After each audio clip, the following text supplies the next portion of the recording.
Hi, my name is Aubrey Jumper. I'm from Mountaintop, Pennsylvania, and I run adaptive track and field on the Paralympic Team USA adaptive track and field team. I run adaptive track and field. I do the long jump, the 100, 200, and 400, so a lot of events. I got into track and field because I joined my high school track and field team, and I just was never up to the skill level that everybody else was. So my mom looked into other opportunities for me, and she reached out to a silver medalist in the 2020 Paralympic Games, Jaylene Roberts. And she reached out to her and asked her what kind of opportunities I could have to start doing adaptive track and field. I've competed in a lot of meets. My most recent one was trials in Florida for this past Paralympic Games, and I also competed in Chile in 2023.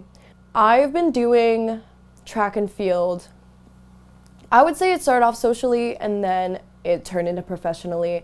I just did it as a hobby, and when I found the adaptive track and field team, it kind of got bigger than I expected it to. I was actually pretty good at it, and it ended up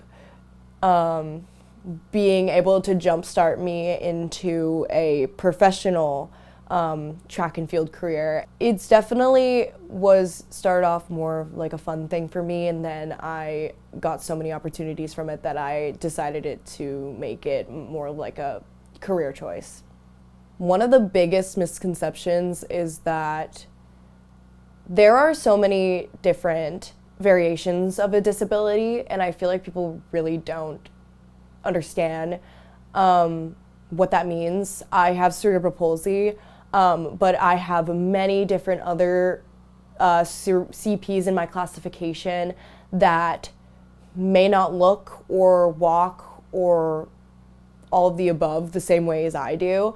There's not a set standard for a disability. It really is just person to person. And when you think of CP, a lot of times you think of somebody in a wheelchair, or you think of somebody that can't run, that can't jump. But CP is a brain injury, so it affects a lot of cognitive functions of the brain, and that obviously can look very different for so many people. And they go through a very extensive classification process that involves doing a number of different tests. Depending on how you do with those tests, they will put you into a category. I think adaptive track and field and adaptive sports is very important. It was never really a big thing, probably 10 years ago. I would say that since now the Paralympics and Special Olympics have gotten a lot more traction. But when I was younger, I did not know of the opportunities that I had to compete in adaptive track and field. The only reason that I found out about it, like I said before, was through my mother researching, but I never really had anyone to look up to relate to and say that I look like this person and I move like this person and that's inspirational for me. I never had that, and I can confidently say that there's still a lot of diversity lacking in the community, and there's not a lot of exposure to people like us, or exposure to people like this for the younger generation. And I feel like it's really important that our community is highlighted more, because I would have definitely been more confident younger if I had someone like me now that I could have looked up to. So I feel like that our community needs to have a little bit more exposure to uplift the newer generation of not only incoming athletes, but just people in general that have disabilities.